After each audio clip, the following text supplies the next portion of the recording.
All right, guys, here we go. Day two of differential equations. Y'all ready? This should be pretty short. It shouldn't take too long.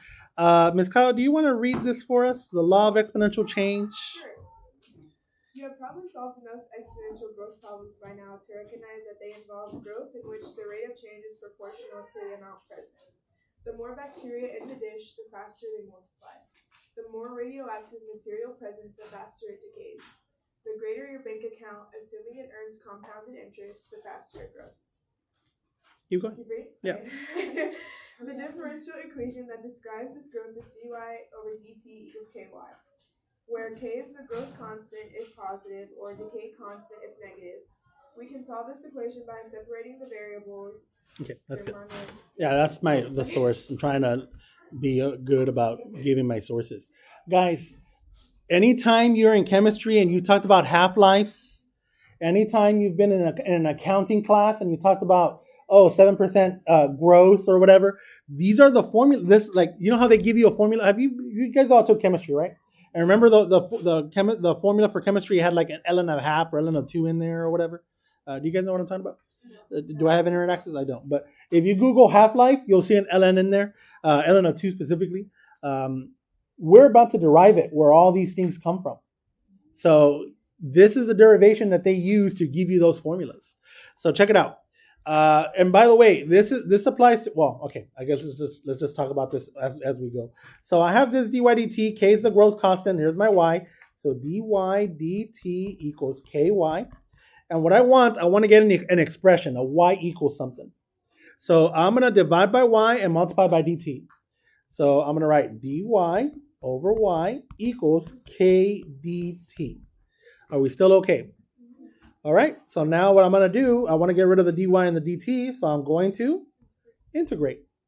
The antiderivative of dy over y, or 1 over y dy, is going to be ln, and because there's no limits on my upper and lower, I'm going to put absolute value of y equals, and then this is just like a constant, so I'm going to write kt, and then I put plus c.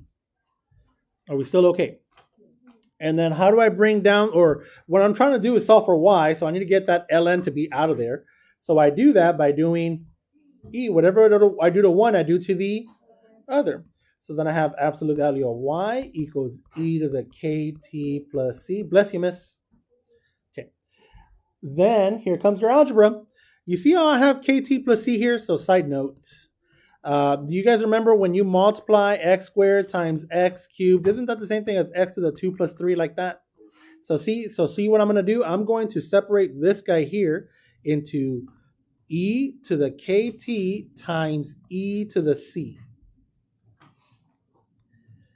Now this e to the c that I'm circling in burnt orange, go Longhorns, hook 'em, is just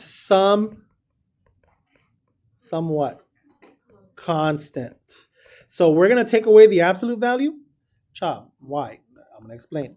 I'm going to write it like this. C e to the kt. And I'm going to say this c could be plus minus c. You know, like it could be, I'm going to let the situation tell it. So I'm going to go let context slash situation determine if positive or negative. So let the situation determine whether it's positive or negative, you know, depending on what the situation is. Does that make sense, guys? All right, and there it is. Oh, what's up?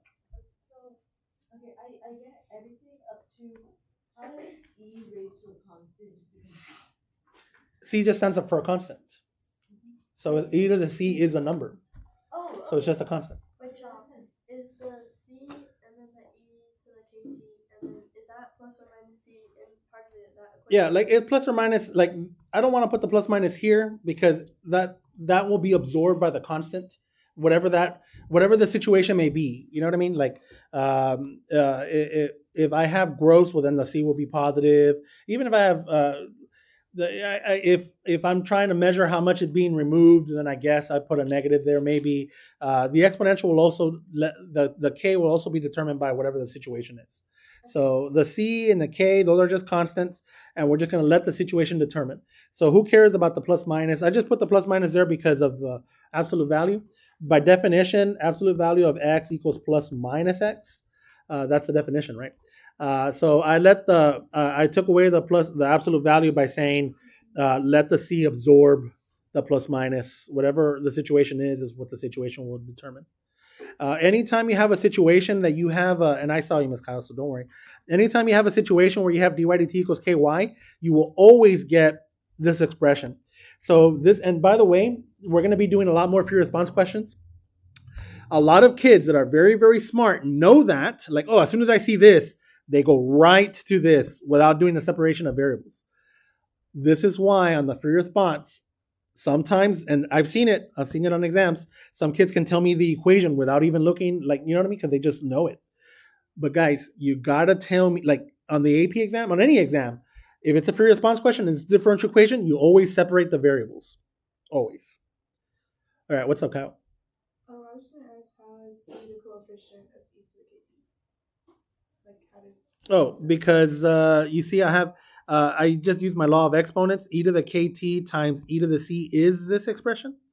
And e to the c, like, I don't know, imagine c is 2. Well, e squared is just a constant. So I just put a big capital C for a constant. You know, as long as you have a constant, we just let the situation determine what that constant is going to be. You know what I mean? Okay, and check it out. You want to read this little box here? Oh, sure. Okay. If y changes at a rate proportional to the amount present, that is, if dy over dt equals ky, and y equals y0 when t equals 0, then yeah, there it is. Y equals y naught e to the kt. Usually they call this initial. Do you guys see this type of notation in physics a lot? The 0 usually stands for initial, but I don't like calling it initial. It's just some moment in time. But usually, yeah. And look, the constant k is the gross constant if k is positive. The k constant if k is negative. That's fine. It's fine to understand that. The only thing that I don't like about that is that it kind of makes you guys into a robot. Hey, no yawning. Maybe you need one of these. It's okay. You can yawn. We'll let the situation determine what our k value is, and we're gonna have to calculate it anyway. So we'll just figure it out. Don't even worry about this. We'll just solve for k anyways. You know what I mean? That is true, though. That is true. All I was saying was they tell you here the constant k is the gross constant if k is positive, the k constant if k is negative. They're just talking about how it's growing. You know, we're gonna have to solve for k anyways, so we'll just let the situation determine. So that all I was saying is you don't have to memorize that. You don't have to know that. We're just gonna solve it anyways. All right. Okay. Who wants to read this stuff? Okay, not you. I won't pick you. Hey, Miss Pam, would you like to read? Okay, look, just read this part right here, and then we'll get someone else to read the other stuff. When atom emits some of its mass as radiation, the remainder of the atom reforms to make an atom of some new element. This process of radiation and change is radioactive decay. An element whose atoms go spontaneously through this process is radioactive. Radioactive carbon-14 decays into nitrogen. Radium, through a number of intervening radioactive steps, decays into lead. Okay, so stop real quick. That's hopefully you remember. I don't know if you remember. Do you remember doing this in chemistry? Your beta 01, your alpha 42? We did not. What? We did always chemistry, so that we don't. Okay, then disregard. Yeah. Okay. When you get to the university, and this is by no fault of your own, maybe here's what I've heard from our previous alumni, that they have a hard time in chemistry. And it's because, I'll stop. I'm not talking smack, I promise. Well, because we just don't hate you guys with the legit chemistry, you know. Okay, but that's what it is. You'll see it. It's called alpha and beta decay. If you want to Google it tonight, Google alpha decay, beta decay, and you'll see what I'm talking about. You can probably watch a tutorial really quick and like, oh, okay, I kind of know what's going on. Okay, keep going, Miss. Experiments have shown that at any given time, the rate at which radioactive elements decay, as measured by the number of nuclei that change per unit of time, is approximately proportional to the number of radioactive nuclei present.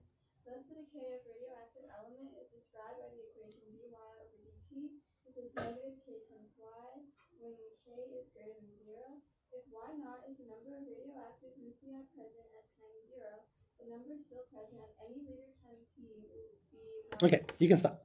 All right. Chav, what did I just read and why did I read that? Guys, all this is saying is that this is still true that radioactive decay I kind of don't like that they put a negative in the front. I guess I get it because it's decaying, but we just let the situation determine what the K is. We're going to have to solve for it anyways. And when we solve for it by calculator, we're going to get a negative K value anyways. You guys know what I mean? All right, so check it out. Let's see what this says. So this is what you did do half-lives in physics and in chemistry. It says the half-life of a radioactive element is the time required for half of the radioactive nuclei present in a sample to decay. Example 7 shows the surprising fact that the half-life is a constant that depends only on the radioactive substance and not on the number of radioactive nuclei present in the sample. And I thought it was worthy of, I don't know, maybe it's not as worthy as it used to be. It says, find the half-life of a radioactive substance with decay equation, blah, and show that the half-life depends only on K. So that means my time for the half-life better only have a K in it, and that's it. Well, a K with other stuff, with maybe a constant or whatever. So I don't know, maybe it's not worthy. Let's do it really quick. So here's my equation.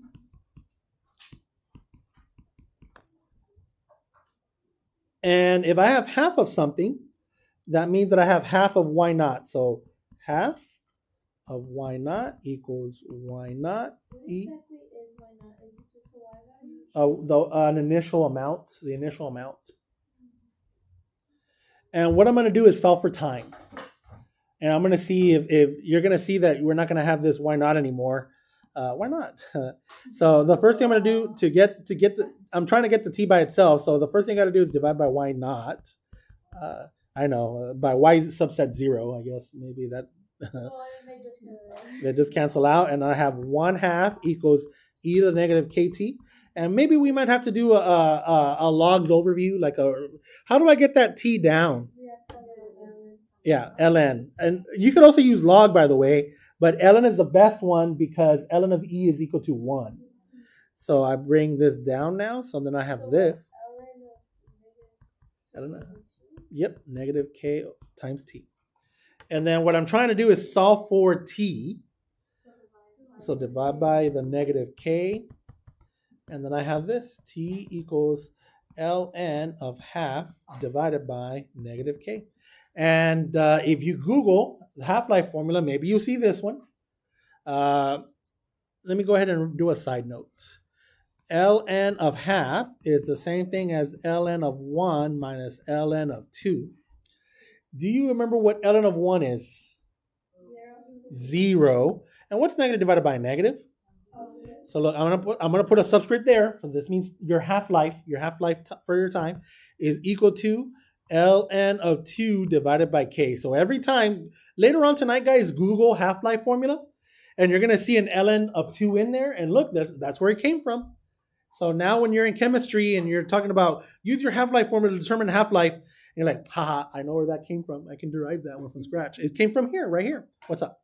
Can you restate what you did with the half? With the T? Oh, I just put a subscript. This is just a subscript to tell you that this is the time that it takes for you to have half the amount. So it's just a formula. Yeah, and notice that your formula, does it say anything about the amount present?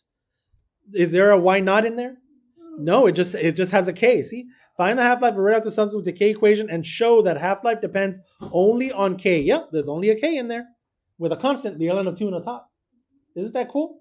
I thought it was worthy because, I want you guys to see I thought it was worthy if you guys have had exposure to this, in chemistry. But I didn't know that we'd never seen it before. So maybe next year. Do you think next year's group has seen this? Okay, so I'll delete this question. Delete this Q. And they would have taken chemistry 2 years ago. So 2 years from now, they'll take chemistry AP? No, they're taking chemistry software. Oh, okay. See, so this is why, yeah, what's up, miss? Oh, they took it with them. Okay, there are no more. There was tissues, but they took it with them. All right. Last question, or 2 more questions. You don't have to use E. So I'm going to show you both ways, and I want you to see which one. And if you like, if you're just like, no, Chav, as soon as I see dy dt equals ky, look, I'm looking at my notes here. I'm just going to use the base e no matter what. But you don't have to use the base e. All this is telling you, if you have a differential equation that dy dt equals ky, it's just telling you that it's going to be an exponential function. It doesn't have to be the base e. It could be base 5. It could be base 2. It could be any base. Do you know what I mean, guys? But because of the properties of exponential functions, you can use base e and you'll get the same answer. So which one do you want me to do first? Base e or not base e? Not base e. Okay. So let's read this question. It says, at the beginning of the summer, the population of a hive of bald-faced hornets, which are actually wasps, did you guys know that? That bald-faced hornets are wasps? Is growing at a rate proportional to the population. See, even if you don't learn math here, you learn all this other stuff here. From a population of 10 on May 1st, the number of hornets grows to 50 in 30 days. If the growth continues to follow the same model, how many days after May 1st will the population reach 100? Okay, this follows this. dy dt equals ky. Ky. That follows this. You're growing proportional to the population. So because I know that it's this, you can just go right into an exponential function. Y equals, and it doesn't have to be e, c, and then some base. I'm just going to put b for base to some kt. We're going to figure out, you guys told me that you guys wanted to figure out the base. All right, so here's my, I'm going to put number 1. From a population of 10, May 1st, so I'm going to write 10 equals, let's see, my initial population, which I guess we'll say 10 right here, and then some base, b to the power kt. The number grows to 50 in 30 days. Okay, 10 times what will give me 50? Okay, so for 2, I'm going to write 50 equals, okay, that's fine. 10 times 5, and then you see how I have kt here? Okay, my time is how many days? 30. So that means my k had to be 1 over 30. Chop, why? Hold on, we'll talk. We're going to talk. Wait, so 5 is the base? 5 is the base because isn't 10 times 5 equal to 50? Yes. And then I make k equals 1 over 30 because 30 times 1 over 30 is 1.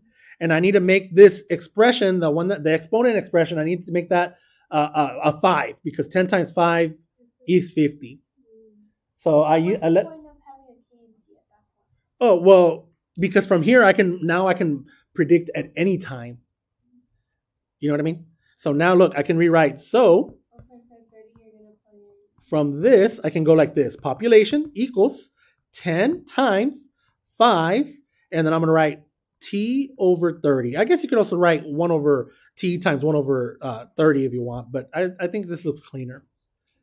Now check it out. If I plug in a 0, do I get 10? Yes, because 5 to the 0 is 1. And 1 times 10? Now, if I plug in a 30, do I get 50? Yes. Did I answer your question, Miss Houston? Okay, now check it out. Look what they want. Chav, why did we do that? The whole point of this is to make predictions. If you become a biologist, you're going to be doing this all the time. Look what it says. If the growth continues to follow the same model, well, this is my model. How many days after May 1st will the population reach 100? Well, I don't have to do any work. I do, but not like the work that I'm going to have to do if I have my base being E. I'm going to put 100 equals 10 times 5 to the power t over 30. Are we still okay? Okay. I'm trying to solve for t, guys. So we're done with calculus. We're just doing algebra. What's my first move? Yeah. So you see how this is 10 times this? How do I get rid of it? Divide by 10, divide by 10. What's 100 divided by 10? So I'm going to write 10 equals 5 to the power t over 30. I'm trying to solve for t. Don't forget that. So because I'm trying to solve for t, how do I bring it down? Log or ln? Ln is natural log, whichever one you want to use. We do ln whenever we want to bring an exponent down, even if it's not like e to the power or something. Correct. You could also say log. Do you guys want to use log or ln? It doesn't matter to me. Okay, ln, whatever you do to one side, you do to the other. Bring that right in front of that. So here we go. So here's what I have. Ln of 10 equals, yes, t over 30 ln of 5. Are we still okay? So I'm trying to solve for 10. I'm trying to solve for t. So I'm going to multiply by 30 and divide by ln of 5. So t equals 30 ln of 10 divided by ln of 5. Let's type that into the calculator and see how many days that is. I'm going to come over here and I'm going to write, I'm going to put the little fraction thingy so we can be consistent. 30 ln, I already forgot, was it 10? Divided by, what was it? ln of 5. And let's see how many days it takes. There it is, 42.920. 42.920 days for it to reach 100. All right, let me change my color. I'm going to use, I like the color purple. Do you guys like the color purple? All right.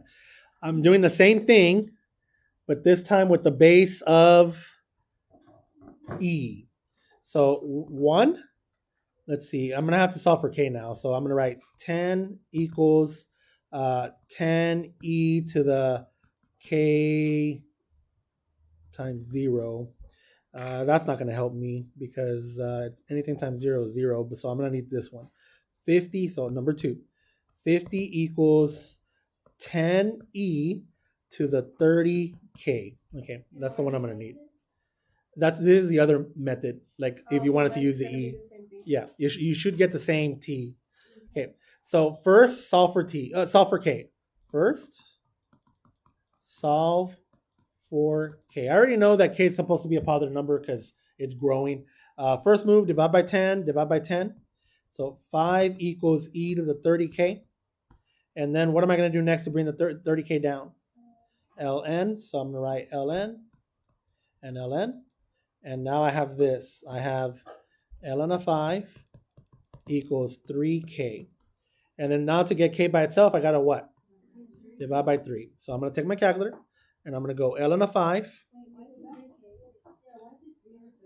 Oh, okay, 30. I just didn't. I in my head I thought that was a dot. I can't read my own handwriting.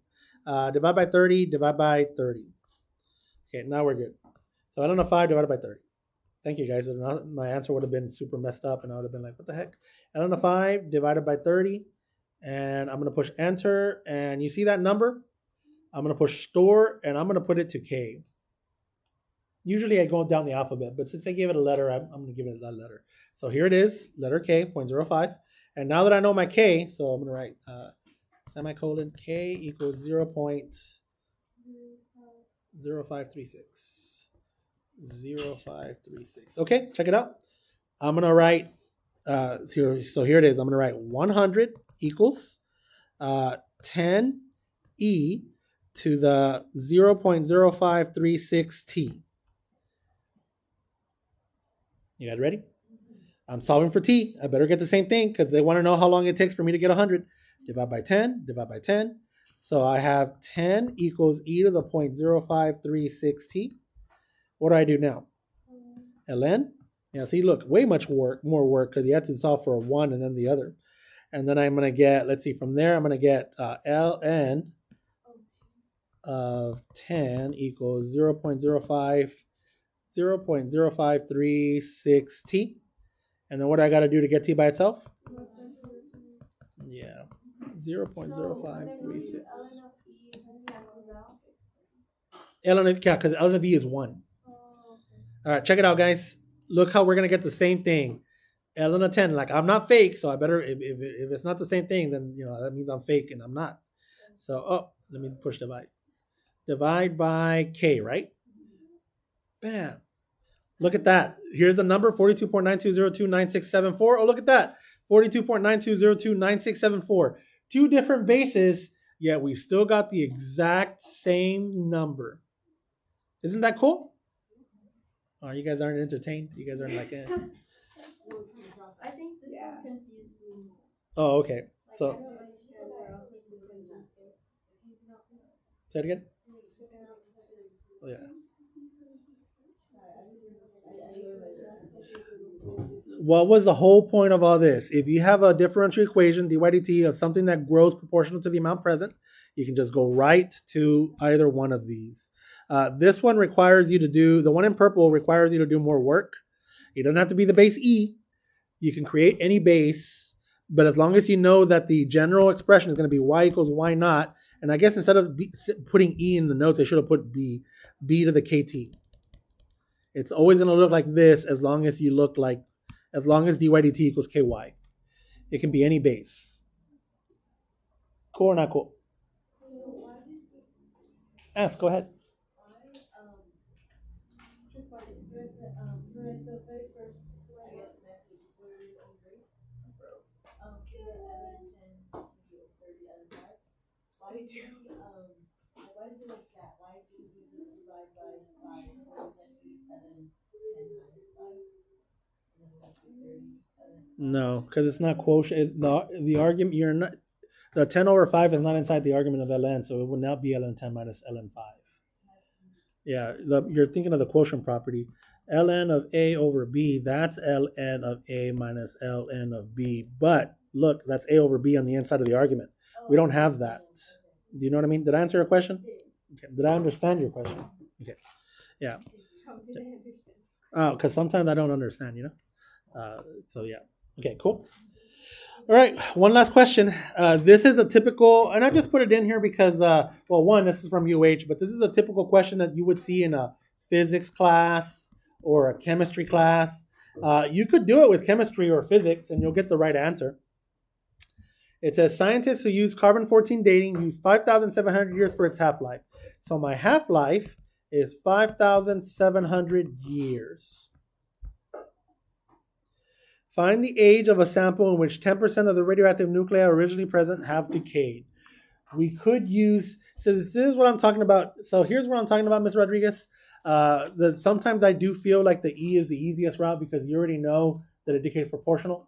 So I'll just go right into y equals y naught e to the kt. And we'll do this one first, and then we'll do the other one second. And tell me if you like the other one better. You know? Exponential equation doesn't it increase proportional also? Depends if it's increasing or decreasing like that. Yes. After that amount passes, you have half left. What's up? Can you see the difference between like the y naught e to the kt and then the dy dt ky? It's the same. From the dy dt equals ky, you get this. We did it right here. Yeah, but yeah. All right, let's do it. Let's do it. I'm gonna solve for my k first. Get k. There is an easy way. I guess if you look, we did it here in example 7.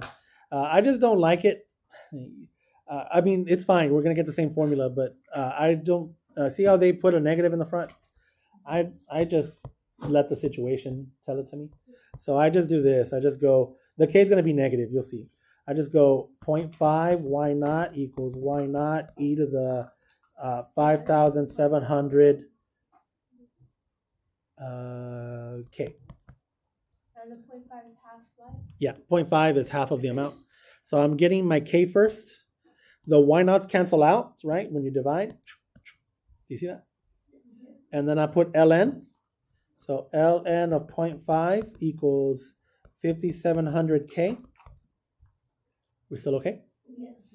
Divide by what? Yep. So then I'm going to have k equals, and I'm going to write it in my calculator here. So ln of 0.5, so I'm going to write ln of 0.5 divided by, was it 5,700? And then look, it's negative. Be careful. It says negative 0.1, but look what it says over here. It's scientific notation. There's 3 zeros in front of that negative. So, or in front of the 1, I guess, not in front of the negative. Negative 0.0001. And then it keeps going. 2, 1. 1, 2, 3, 4. Oh, it doesn't matter. Because you're just going to store it. I'm going to store this. Store. Where am I going to put it as K? All right. Let's see. What do they want? Scientists use carbon-14 dating. Find the age of a sample in which 10% of radioactive nuclei originally present have decayed. Okay. If 10% have decayed, how much do I have? 90%. So I'm going to write, I want 90% of y naught equals y naught e to the k that I already have, kt, and I already know. What is it? K is that one. We still okay? Okay, don't worry, guys. We're almost done.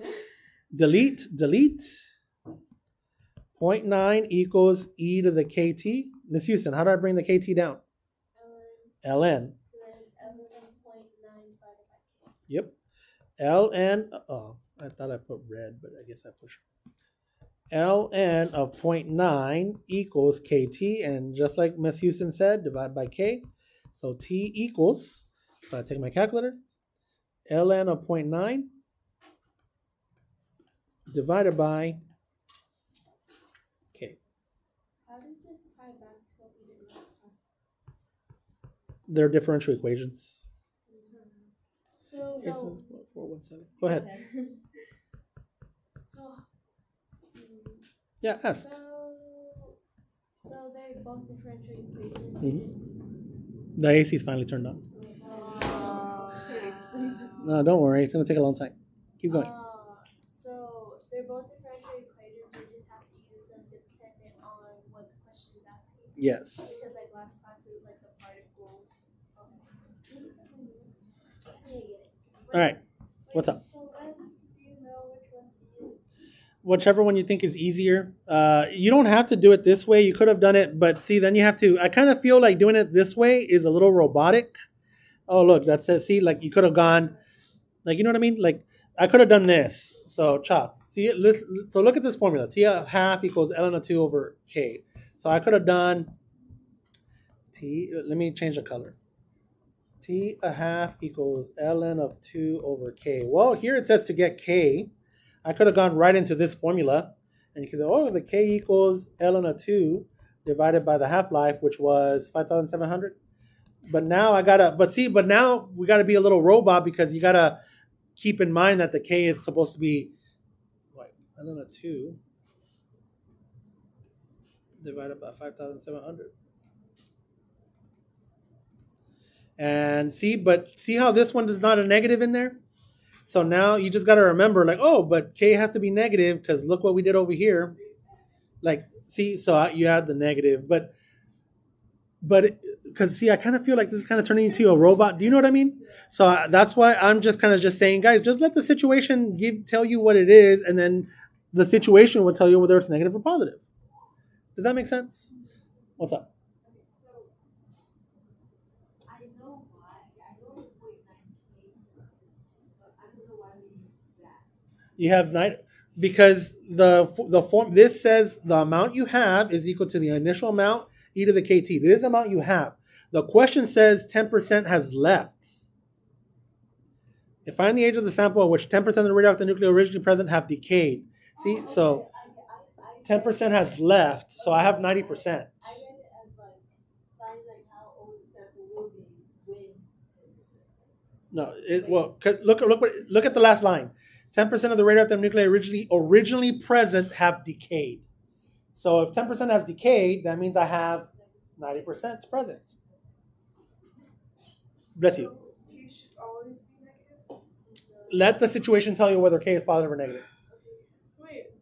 So why What is is this K? in this situation? Why is K negative? Because I am decaying. So I have this graph. Remember, okay, y equals e to the x. Do you know how that graph looks? Yeah, no, Tom. My question is like the application because it's asking in which 10% has originally decayed, but we're searching for 90%. Yes, but is the amount that I have total, did it go up or did it go down? It went down. So that means that I decayed. The total amount decayed. So I need to be, so k has, the exponent has to be negative because look, if I have y equals e to the negative x, that's left to right, that's decaying. So remember, tie it back to what we know from previous knowledge. So now if it's growing, then your exponent is going to be positive. Your k is going to be positive. Is this making sense? Okay. We're good for sure. All right, guys. Now, really quick. Sorry, I had to add this after hours because I forgot to do it with a different base. You could have always used the base of a half-life. So you could have always gone like, okay, the amount that I have is equal to. Let me change the color. I'll turn it to burnt orange. The amount that I have is equal to the initial amount, which we don't know, times, and then I'm going to write half, and then I'm going to write T over 5,700 because the half-life was 5,700, and if I plug in 5,700 for T, I better get the exponent to be a 1, and then 1/2 raised to the 1 is a half, and there it is. This should give me the answer. So let's see if I get the exact same thing, 866.417 years. So I'm going to write 0.9, why not? Because I have, remember, 10% have decayed. So if 10% have decayed, that means I have 90%. So 0.9, why not equals why not times 1/2 t over 5700. The why nots cancel out, and then to bring that t over 5700 down, I'm going to go ln, and ln. And when you do that, you're going to bring that exponent down. So here we go. I have ln of 0.9 equals t over 5700 times ln of half. So there's that ln of 2 that we were talking about earlier for half-life. And if I want to get the t by itself, multiply by 5700, that's 100, I believe, right? 5700. Multiply by 5700 and then divide by ln of 0.5. So t equals 5700 ln of 0.9 divided by ln of 0.5. So there it is. If I type that into my calculator, let's see what we get. So 5700 ln of 0.9 divided by ln of 0.5. And voila, same thing, digit per digit. So those are all different ways that we can do this problem, guys. I hope that made sense. And here we go. Let's continue with this. All right, later. Bye.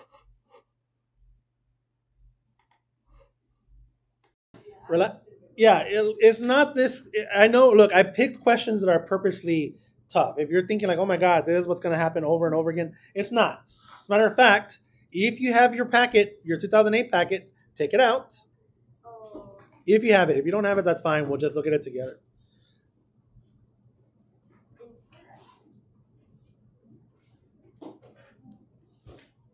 And let's just look. Let's just find it.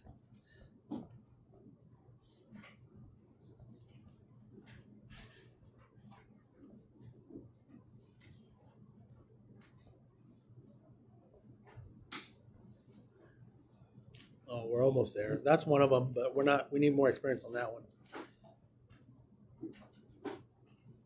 Okay. Look at 23. Do you guys want to see the percentage of? By the way, look, this is not even what we talked about today. This is like they already give you a differential equation, not decaying or growing, and they want you to find the expression. Do you want me to give you the percentage of students that got this one correct first? No. Should we, okay. Do you guys want some time first, or just go at it right away? A minute. Here, take a minute. Bless you. Bless you. Take a minute, guys. See if you guys can do that one. That one, think more of like the last class.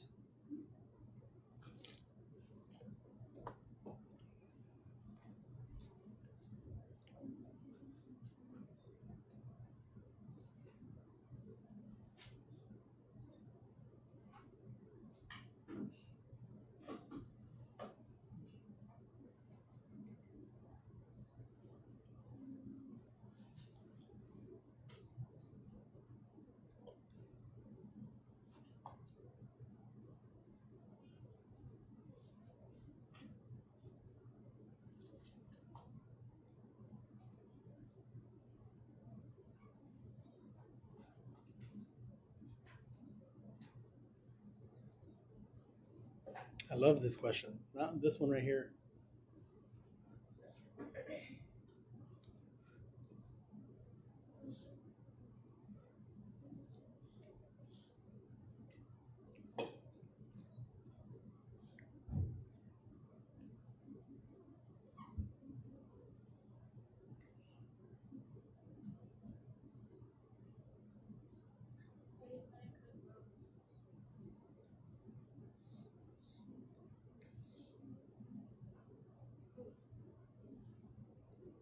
College Board did give me a breakdown of the percentage of kids that got this correct by AP score, but I wish they would have given me a breakdown of what percentage of kids answered A, B, C, D, and E. Before you even start, notice that the output is negative. What answers would never give you a negative output? C, D, there's one more. and a. That's an exponential function. It's always going to be above the x-axis. Do you guys see that? Right off the bat, doing this, it's a 50 chance that you get it right. I like those odds. We'll look at the percentage in a little bit. If I remember from last year, it wasn't a very high percentage. You guys ready?